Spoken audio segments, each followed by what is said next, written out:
What's the truth about Jay-Z, Pusha T, and Epstein?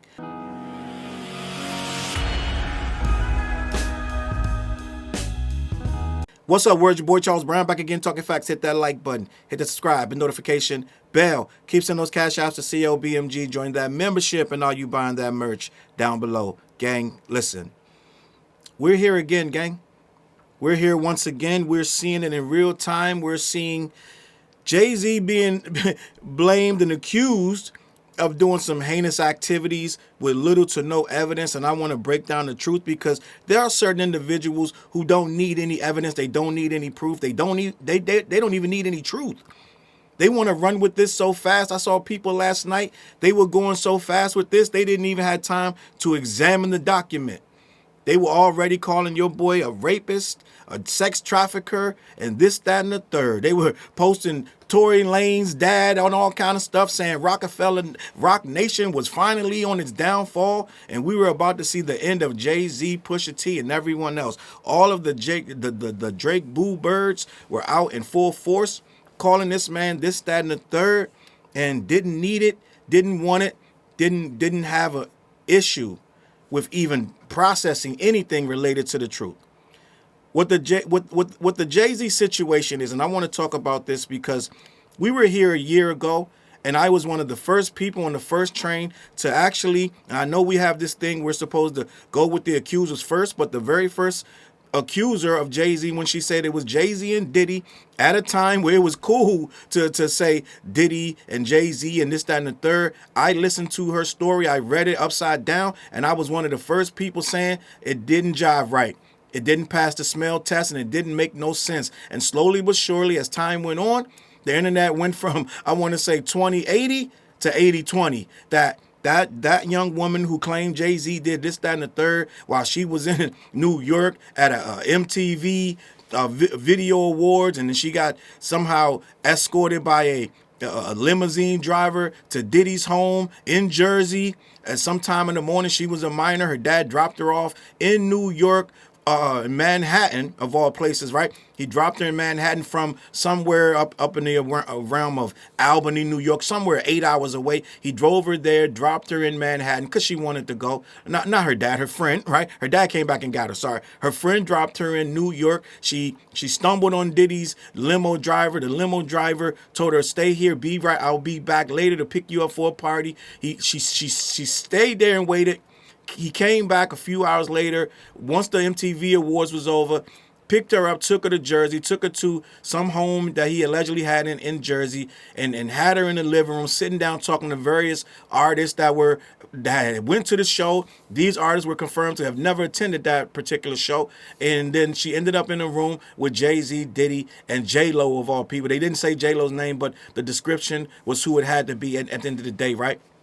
Allegedly, right? So end of the day, Tony Busby came out of nowhere, filed all these lawsuits, right? I believe it was 60 men, 60 women, 120 victims or what have you, this, that, and the third. And he tried to shake Jay-Z down. Now, I was one of the first people on the train to say, this ain't smelling right, this don't sound right. Then the woman, right, who was no longer a teen, she was now in her 30s or whatever, she did 30s or whatever age, she did a interview with NBC News. And lo and behold, the interview was so bad that the case was in complete jeopardy. And I don't know why Tony Busby let this woman go on there. The case ultimately and eventually got dropped, never made it to the courtroom after a whole lot of deliberation. And a lot of people had to low key, I'm just going to be honest, had to eat a lot of crow. A lot of people that really wanted it to be happy. And some of those bubble bath rapper fans who were celebrating the fact that someone else was being called a very heinous name besides their guy. They don't care how they get this vindication. They don't care who does it. They don't care if the victim is really real or not. They want someone to pay for their guy being called this very heinous, the PDF word that Kendrick Lamar called them on Not Like Us. They want the whole world to pay, gang. So it doesn't matter how they get their revenge. They want their revenge regardless. And so by this coming out last night, you can rest assured that they were out in full force all over Twitter, going absolutely nuts, calling Jay-Z this, that, and the third, along with Pusha T. They hate Jay-Z, but they hate Pusha T even more because he beat him in a rap battle, gang. Doesn't matter. Facts don't matter anymore. They want to win this thing in the public opinion, and they want to get some get back because of the things that they feel they were done wrong to by the parties I've mentioned, Jay-Z, Jay-Z, Pusha T, and Kendrick, right? And by us fans who allegedly didn't have a problem with him being called that with zero evidence, right? So let's talk about this. Jay-Z and Pusha T are named in the new Epstein files. I want to read this article on Stannis Island team, right? Newly released Epstein files release names rapper Jay-Z and Pusha T. Guys, you got to understand there's 3 million new documents that has been released. And one of the things I'm going to get to before we're out of here is that the bait and switch is on. You're talking about Jay-Z and Pusha T instead of he who shall not be named, your president and mine, right? Somehow, some way, that's being swept under the rug, at least by the urban community, the hip hop community, the black community, for lack of a better word. A lot of people are doing way more talking about this than the guy who they should be talking about, who's named in that thing hundreds of times. But you got one document on Jay-Z, and that's all you people want to talk about. But let's stick to the facts, which that is a fact. But let's just stay focused, okay? More than 3 million new documents have been released from the Epstein files, and it's already causing a furor. Two names that appeared in the files include Pusha T and Jay-Z, but what have they allegedly done? Here are the facts. What you need to know now, we're going to pick this through because a lot of people are online. They have no desire to tell you the truth. They have no desire to look any deeper. They're just like, the FBI released it. That's the facts. They're not telling you that this is an intake form. Someone called this hotline in 2019, of all things, talking about something that happened allegedly in 1996 and allegedly in 2007. This is 20 years. What they're not telling you is if Jeffrey Epstein is in the minors, this person that called wasn't a minor by the time they said Pusha T came around. Right, so this is a grown person saying, "Oh, 20 years of this, like, gang." But let's just stay focused and let's read this situation. It's a lot to unpack, and the people that want the facts, we're going to have factual conversation. What you need to know: according to the FBI intake reports, both rappers appear in the documents through unverified records. These records are not verified, but you can't tell that on Twitter because they're clapping their hands and stomping their feet. But let's just keep talking. Not Epstein's own flight logs. Now, mind you, I did a little independent research. Jay-Z is not on any Epstein flight logs. I also Googled that if Jay-Z had any relationship with Jeffrey Epstein at all. The survey says no. There is no documented relationship with these two guys whatsoever. But the facts don't matter when you want them to be guilty. Right? They're going to say that doesn't matter. He's not on any flight logs. He doesn't have any known relationship with this guy whatsoever. Well, it could have been secret. Okay.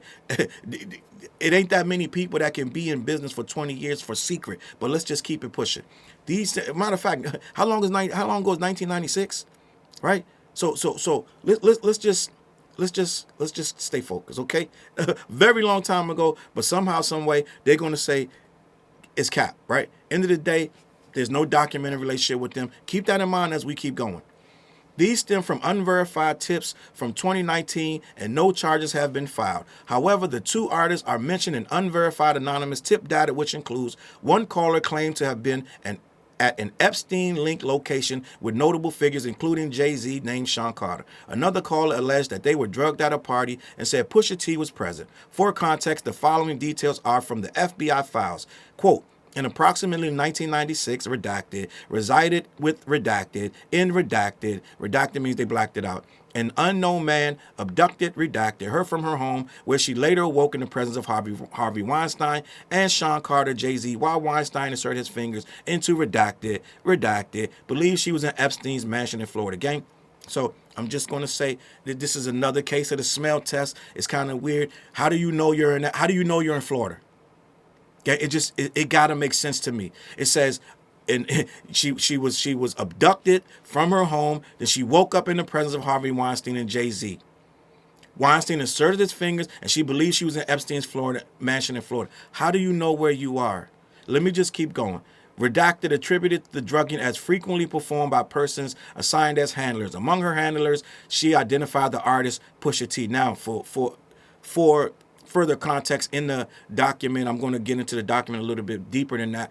She's not saying that Pusha T was at that point her handler. She's saying later in the course of the she's saying she got abducted 7 times. Right, 7 times, and over the course of all these years, from 1994 all the way up to 2007, these guys kept coming to grab her. This is what we're led to believe in this anonymous tip. Right, let me keep going, gang. It's got to make sense, gang. I'm just going to be honest. It got to make sense before you start pushing a retweet and re-like and requote and all this stuff on Twitter, and you start making these claims that you're defending a pedo. It got to make sense, gang. Okay, so let's continue. Unverified tips. I could call right now and say Rabbi Shmuley and Pete Rock and Tom Brady had me pinned down at Circuit City. Right? I can say all that. They gotta keep that in the thing. They gotta. Okay, we took it. Okay, now let me continue. Each call claims the two rappers were present but stopped short of making accusations. Mind you, got to understand, they never said Jay-Z did anything to them. This is the part that nobody's. No, I get it. If you're in the room when Weinstein allegedly does this, that, and the third, okay, you're an accomplice. But it never says Jay-Z did anything to them. It never says Jay-Z touched me. Da da da. It just said Jay-Z was there. Right? Sean Carter. Right? Let me continue. No evidence of wrongdoing has been brought to the attention of law enforcement. This thing boils down to you either want to believe it or you don't. It's mad people that just want to believe it. They won't even go this far. They're like, they don't care. They saw the headline. Boom, is it? He's in there. Da da da. Right? They don't care that it's not a classified document. They don't care that it's the only document out of millions. They don't care that this was a random lady who didn't want to give her address, didn't have a home, said she was sleeping in a lot of hotels. This was 2019. This is around the time that Jeffrey Epstein was super high, but right before he mysteriously died in his jail cell. Right? This was around the time where everything was Me Too, and Jay-Z is very popular, and we got a lot of things going on with Pusha T. If I'm a Drake fan, I'm looking at it like, yo, Pusha T, I can hit them all in one shot. Jay, Pusha T, Epstein. Everything was about Epstein at the time, gang. Right? And they had some real credible names when they said this guy's in the document. Some people that did ride with Epstein, and I'm going to read that. But let's just keep in mind, you got to understand, they're placing Jay-Z with billionaires when Jay-Z in 1996 was still an aspiring artist. You got to understand, Reasonable Doubt was his first record. In 1996, he dropped that shit. He was in a sea of other rappers. You have to understand, he had Ain't No Nigga was his hit record, but that was just a record that was getting run. Reasonable Doubt came out in 1996. That thing did not go platinum until like around 2002. It was not a hit record. It was not a big record. So this whole thing that Jay-Z was popular enough to be rubbing elbows with these millionaires, I think not. It wasn't like that, gang. You don't understand what's going on, but these people will tell you anything. They're on Twitter talking about, yo, Tupac diss Jay-Z and hit him up. Well, Tupac diss Chino XL too and hit him up. He dissed De La Soul too and hit him up. He dissed Jimmy Henchman, if I'm not mistaken, right? So what are we talking about? So we're trying to say that Jay-Z could logically be with millionaires and billionaires because he had a record in 1990s. You're going to be with these guys who are dead ass like just assaulting minors and doing. They're going to trust this guy randomly out of nowhere. He has nothing going on, but he's trying to make us. On Reasonable Doubt, he said, I got $999,000. He didn't even have $1 million yet. But we're supposed to believe he's bumping and rubbing elbows. All right, let me continue. Another notable detail is that the two were named at a time when Pusha T was largely unknown and in his teens, while Jay-Z had just released his debut albums. Now, again, I'm going to read the full document. I think the person, you could say that that's what they're trying to say, and I'm trying to keep this factual. But it seems like the person was saying that Jay-Z was around in 96, but Pusha was around in 2007. So let me read the actual documents so we can have the conversation. It got to make sense, gang. I'm right back here again. This deja vu, I'm right back here again saying the same stuff I said the first time, which I ultimately was vindicated because the case got dismissed. The whole thing was nonsense, and most people started to realize that the girl that wasn't making no sense. All right, let me continue. Now, this is from the document, right? The actual document, Epstein, Jeffrey, child sex trafficking, Federal Bureau of Investigation, crisis intake, okay? On 7/10/2019 at 8:20 Eastern Time, such and such called the FBI National Threat Operations Center to identify as a victim of sex abuse by Jeffrey Epstein and others. You got to remember, at the time, Jeffrey Epstein was the biggest thing in the news. It was the biggest news story, right? It's massive. So that's all they were talking about all day. So somebody who ain't got it all going on going to start to equate certain things. Oh, Jay-Z, Jeffrey Epstein, shit, Pusha T. By 2019, Pusha T had already beat Drake in a battle. Matter of fact, they was flaring up again because he had nominated for a Grammy for Daytona. So right now, 2019, it's flaring up again because he dissed Drake on Daytona. Do you remember this? You gotta understand what's going on, gang. He dissed him on Daytona. He made a comment, which is what led to the whole thing, which led to the shit. You gotta understand what's going on. So he said whatever he said on Daytona. A lot of stuff, sparks flew, and other things happened, right? But at the end of the time, this is where they're rehashing friction. Okay, so a person that ain't got everything going on, they gonna start equating. Okay, Jeffrey, da da da. Oh yeah, and Jay-Z was there, and fuck it, Pusha T too. Okay, you gotta understand what you're dealing with. If you have an agenda, right? It's 2019. You're talking about something happened in 2026. I'm 1996. And then in 2007, you're in 2019. All of a sudden, now it's all about Jeffrey Epstein, Jay-Z, and Pusha T. Make it make sense. All right, let me continue. In approximately 1994, such and such revealed herself as a past victim of sex abuse by Epstein, described the abuse occurring during parties, further identified as a friend of, they redacted all these names, da da da. But somehow magically they left Jay-Z in there. You got to understand, gang, it's deeper than this, gang. You got to understand. You got to understand. There's some people trying to do a shell game with you. They're playing a lot of trickery games with you that they don't want you to look that way. They want you to be like squirrel and look over there. It's a lot of other people that even in this thing, it says, as a past victim of abuse by Epstein, described by the abuse occurred during parties, further identified as a friend of da-da-da. In approximately 1996, okay, this is 2 years after she initially was abducted by Jeffrey Epstein. This is 2 years later, right? We don't know the age of this person, but we know Jeffrey Epstein like him young, right? So at some point, we're starting to age out. But let's see. In approximately 1996, such and such resided in somewhere. An unknown man abducted such and such from the home. When I say such and such, that means they redacted it out. When she later awoke in the presence of Harvey Weinstein and Sean Carter, a.k.a. Jay-Z, while Weinstein had inserted his fingers, believing she was in Epstein's mansion in Florida. Again, how do you know where you are? You just woke up. How do you know this is Epstein Mansion? How do you know you're in Florida? How do you know this? It has to make sense to me. It don't make no sense. How do you know? Anyway, such and such estimated she was abducted on 7 occasions, awaking each time in an opulent indoor setting, suffered from sex abuse on the multiple of those occasions in which Epstein participated.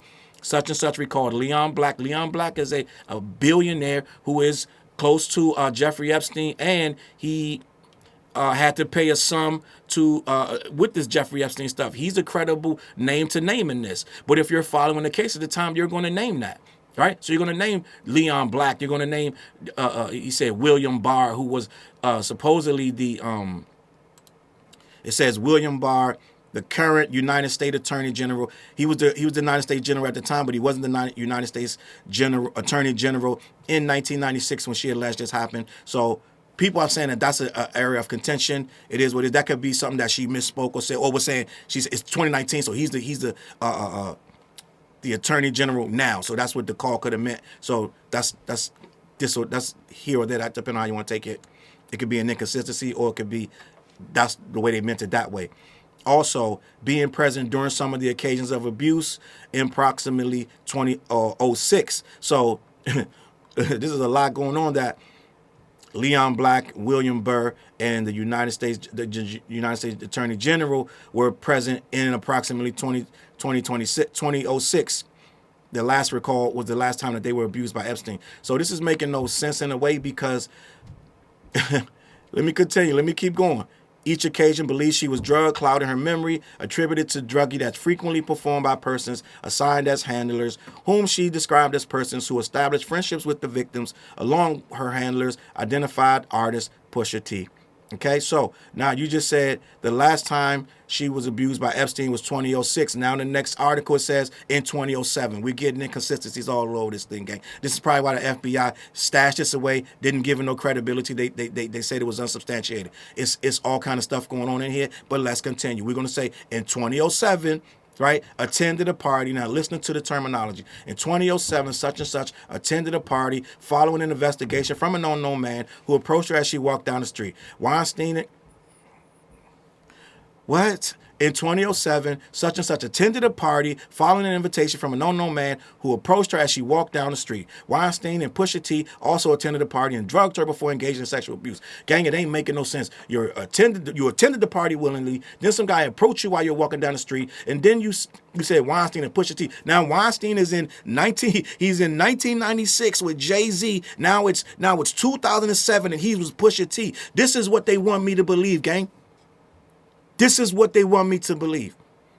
That is Weinstein both times. You attended the party willingly, but then somebody approached you on the street. This is in writing, gang. You can go read this yourself. I'm just saying, this is how I'm looking at this. It's not the math ain't mathing, but you can do your own math. You can go read it yourself. Such and such claim to have additional information of other persons involved in the enterprise and information related to racketeering conducted in the support of trafficking. Such and such further believe she was under surveillance and stalked at the direction of the people involved in the sex abuse. Such and such confirms she was not diagnosed with any mental illness, refused to provide her physical address, advising that she maintained no permanent address. Rather, she moved between staying at different hotels. So this person is homeless, this person is unstable, and they ask her, you're not gonna say I have any mental illness if you have one, right? But end of the day, right, let me get into one more thing, right? Let me get into one more thing. Because I just wanna say this, that this is something else that I just gotta bring up. There was a lawsuit. Now, I don't know if this same person that called this thing is the person who did this lawsuit, but there was a lawsuit, right? This article is from the Gigafacts. Was a long list of Jeffrey Epstein co-conspirators just released, right? It says, no, a woman who claims she was trafficked by convicted sex offender Jeffrey Epstein filed a suit in 2020. Man, mind you, this call is in 2019. All of a sudden, there's a lawsuit in 2020, right?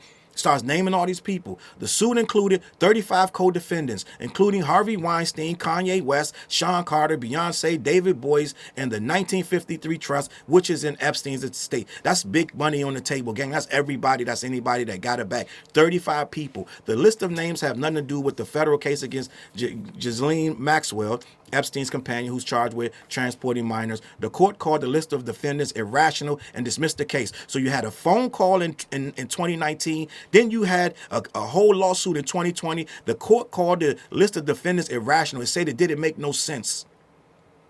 And that case was thrown out.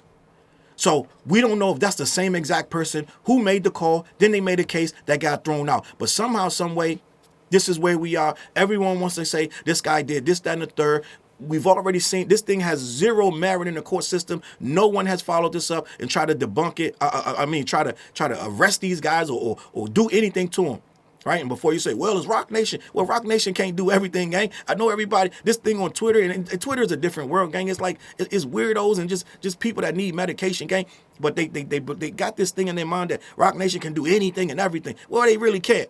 They can't do anything and everything. The case has no merit, just like the last case. All right. Do with that with you what you will, gang. I ain't gonna be here all day. I'm done talking about this. I got shit to do, all right? End of the day, get in the comments, let me know what you think. I'm out of here, man. CLBMG.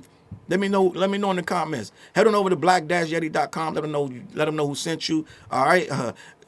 They ship all over the continental US. Every Wednesday night we go live, me, TJ, and Fliz on the What Show. We'll probably discuss this, all right? 9:15, 9:30. On all my social media platforms, tap in, lock in. Also, we got a video called This That. It's off the What Project with me, TJ, and Fliz. We barking on some hip-hop shit. Hip-hop is back. It been back, all right? I got a 25 best of list in my videos. Go watch that and see what the 25 best albums of the year were, okay? I'm out of here, man. I'm going to catch y'all on that flip side. Peace. Look, mission impossible to drop a few lines without dropping old times when Southern Hill was still a gold mine. When pistol grips was my shit and I sold mine. When Alias was not a show and they told mine. Elevate your mind with high quality THC infused products. BlackYeti.com. Black-Yeti.com.